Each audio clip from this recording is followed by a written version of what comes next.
Wise words from an engineer. How am I going to stop some mean mother hugger from tearing me a structurally superfluous behind? Use a gun. And if that don't work, use more gun. Built by me. 3D printing is a wonderful thing. This right here is my most recent build, and the frame has been spit out of nowhere by the wonder and magic that is 3D printing. Combined with a bunch of Glock parts, this has become a Glock. Unfortunately, some of those Glock parts are actually from my last build. Or,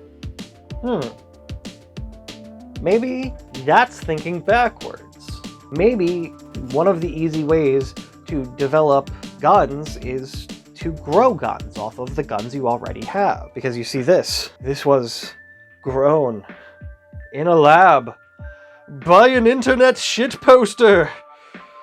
No, this was built off of the parts that I already had, but it goes to show a topic that I definitely want to get into. Gun families, or gun platforms, if you will. So this, for example, most of these parts you can buy online. They're just parts. So, to steal a line from CRS Firearms, I'm not a lawyer. If you take my legal advice, that's stealing and I'm going to sue. Gun parts that are just parts outside of the frame, you can buy online. You can buy slides, barrels, triggers, basically all of the parts that add up to a part of a gun are just parts. The only thing the government cares about is whether or not you pay the right sales tax. The frame, buying a frame is where suddenly the ATF has entered the chat. This Glock 19 was my return to pistol building. It's my everyday carry. It's been a solid and faithful little runner, and I wanted to expand it. One of the cool things about Glocks is there's a lot of adjacent and similar models, and lots of ways that you can set up a Glock to make it yours. Commonality has the advantage of helping with physical training. You can reduce the amount of training you have to do if all of your training is done on similar platforms. In addition, being able to share magazines means you can maintain reloading practices, and you can even swap magazines between them in an emergency. So these two are set up as the same gun with different intentions. This is set up for concealed carry. It's set up as a everyday carry conceal weapon. It's going to maintain its original sights. It's going to stay with the original barrel. This is going to be a standard Glock 19. This is the 19X, and this is going to start becoming a bit of a Gucci build. When this gets its own slide, it's going to get its own nice sights. At the moment, it's got a threaded barrel, which is going to be useful for some muzzle brake attachments that I'm going to work on. This is going to have two main use cases. First, this is going to function as a competition rig, and also as a secondary use, it will have some community defense roles. Thank you to Chairman Juan, who designed the stippling for the 19X.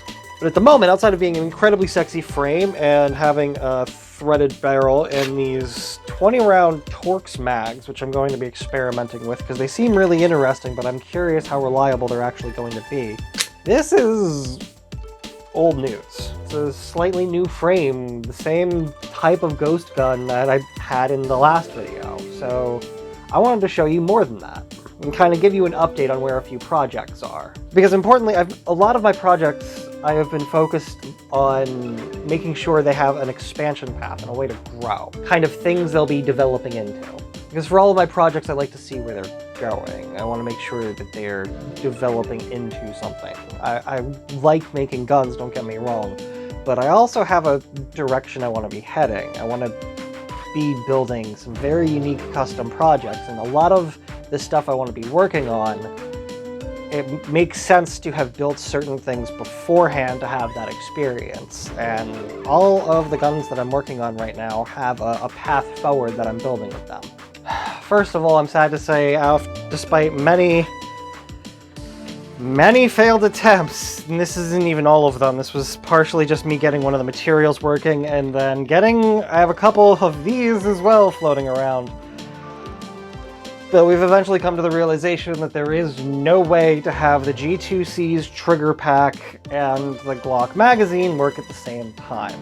The trigger pack is designed for a very thin metal magazine that stays narrow longer than the Glock magazine does, so it's basically impossible. Honestly, this project's kind of getting shelved.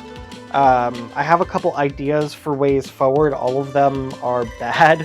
Mixing parts kits would be a very complicated process, so while there is a way to use the Glock trigger, you're gonna have to buy a Glock trigger and probably one or two other specific components, so it's probably going to be a more complicated build. Savings is going way down, and complexity is going up because you're going to have to test that. There's so much to go wrong there. More interestingly, Freeman Leet is currently testing a printable G2C magazine because they've done a ton of work on G3C frames. So I'm probably going to test one of their frames in the near future, and then immediately afterwards, I think I'm going to join the beta to test the printable mags as well for that platform. Kind of isolates it rather than makes it grow into its own thing, but at least I'm not spending $50 on mags. That said, where one falls, another rises. So I'm currently working on, this was the first print. I have none of the hardware in, so I'm holding it together by hand. But originally I was going to use a modified version of the Bully brace, where we were going to turn this upside down and have it swing back and forth. The problem we ran into is the Bully brace is a lot wider than I was expecting it to be, and because of that, I would need to very much move out the piece of Picatinny in order to make this so this would be the area you would attach a brace to. Over here we have a sling loop. On the design that is current, we have a new kind of integrated brace for the back and a much longer sling loop, but we've also changed the front up a bit. But I like the way this turned out. I think the blue with the black lines actually turned out really badass. And the whole point of this, if you're looking at this going, why the hell would anybody make this, is a place to put an extra magazine that you can also kind of hold on to. There's a lot of options for pistols that you can't put a vertical grip, but you can put something like an angled grip. You can put a laser, you can mount an optic, and importantly, you can mount a brace. And a brace is important because it gives you an additional point of contact, either against your arm or against your shoulder. Either or, it gives you far more control than just kind of the two noodles full sticking out. The design is fantastic, but clearly it was designed to be attached in the way that it was attached. Hooligan Shooting Sports was the original designer. I fucking adore his work. So we're gonna end up going with a new design. This is not knocking Hooligan's design. It wasn't designed for this, and it's awesome. It's not designed for this, so we're gonna go with something else. This is what we do testing for. This is where we are on the Clear Carbine. It is, so I have stopped working with Are We Cool Yet, without really getting into it. Let's just say they're a wild bunch. Because of that, I shifted the Clear Carbine over and am now building it as an FGC9. I have the entire project printed out. I have the bolts done and all of the small parts. So you should look for this incoming within the next couple weeks, because this is getting damn close to being ready to shoot. It's going to run an RP9 barrel, and it's going to run those Glock magazines. But more importantly, we have a project incoming where once this is done and running, the second version, we're going to make this again, because I'm an idiot like that, only this time we are going to make the barrel in-house using ECM. And that's going to be its own whole process where it's basically learning to make a barrel. And then the one after that, we're going to make a version of this that runs 410, which is a shotgun load, as well as develop a 410 load for it. And that one I'm really excited about because I have a lot of really interesting plans around that. Which brings up the one last project I've got to discuss. This is a 6.5 Carcano. I got this for a pittance because there is a crack in the frame and it is just chipped and beat to fuck. Beyond that, this shit is... it is cherry smooth. The trigger is amazing. The loading that they have for them in modern times, here's one in the weird stripper clips that they run. ballistically they are a lot more modern, a lot more interesting than people think. Even out of the 17-inch barrel, they run decently out to about 500 yards. Look, there's no history behind this rifle, behind the fact that it was a fascist rifle. I don't mind bubbaing this to all fuck, because racists and Nazis get fucking nothing.